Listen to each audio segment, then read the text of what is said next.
அண்மை செய்தி. ஆம்ஸ்ட்ராங் கொலை வழக்கில் கைது செய்யப்பட்ட 15 பேர் மீது குண்டா சட்டம் பாய்ந்திருக்கிறது.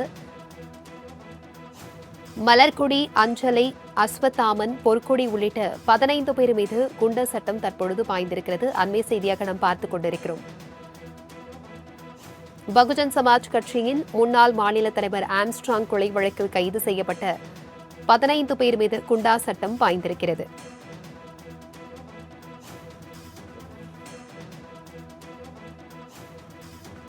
இதுகுறித்தான கூடுதல் விவரங்களுடன் இணைகிறார் எமது செய்தியாளர் ராகவேந்தர். ஆம்ஸ்ட்ராங் கொலை வழக்கில் கைது செய்யப்பட்ட 15 பேர் மீது குண்டா சட்டம் பாய்ந்திருக்கிறது. இதுகுறித்தான விவரங்கள் என்ன?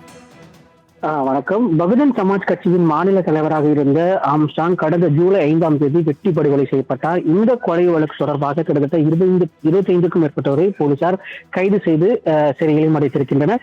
இந்த கொலை வழக்கு தொடர்பாக ஏற்கனவே ஒரு 10 பேரை போலீஸ் காவலில் ஏற்கனவே ஒரு 10 பேரை குண்டர் சட்டத்திலும் அடைத்திருக்கின்றனர். அதன் அடிப்படையில் மீண்டும் ஒரு 15 பேரை தற்போது இந்த வழக்கு தொடர்புடைய 15 பேரை குண்டர் சட்டத்தில் கைது செய்திருப்பதாக சென்னை காவல் ஆணையர் தரப்பில் ஒரு செய்தி அறிக்கையானது வெளியிடப்பட்டிருக்கிறது. அந்த 15 பேர்கள் ஹரிஹரன், மலர்கொடி, சதீஷ்குமார், ஹரிஹரன், அஞ்சலை, பிரதீப், முகிலன், விஜயகுமார், விக்னேஷ், அஸ்வத்தாமன், பொற்கொடி, ராஜேஷ், செந்தில்குமார், கோபி ஆகிய 15 பேர் மீது குண்டர் சட்டத்தில் கைது செய்திருப்பதாக போலீசார் தரப்பில் தெரிவிக்கப்பட்டிருக்கு. அது மட்டும் இல்லாமல் இந்த அஸ்வத்தாமன் என்பவர் பாஜக காங்கிரஸ் கட்சியில் மிக பொறுப்பில், இளைஞர் அணியில் மிக முக்கிய பொறுப்பில் இருந்தவர்.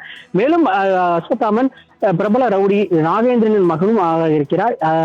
இந்த நிலையில் அவர் மீதும் குண்டர் சட்டம் பாய்ந்திருப்பது பெரும் பரபரப்பை ஏற்படுத்தியிருக்கிறது. இந்த வழக்கில் மேலும் சிலரை கைது செய்வதற்குண்டான வாய்ப்பு இருப்பதாகவும், இந்த வழக்கு தொடர்பாக மேலும் குண்டர் சட்டத்தில் கைது செய்வதற்கும் நடவடிக்கையில் ஈடுபட்டிருப்பதாகவும் சென்னை காவல்துறை தரப்பில் தெரிவிக்கப்பட்டிருக்கு. தகவல்களுக்கு நன்றி ராகவேந்தர்.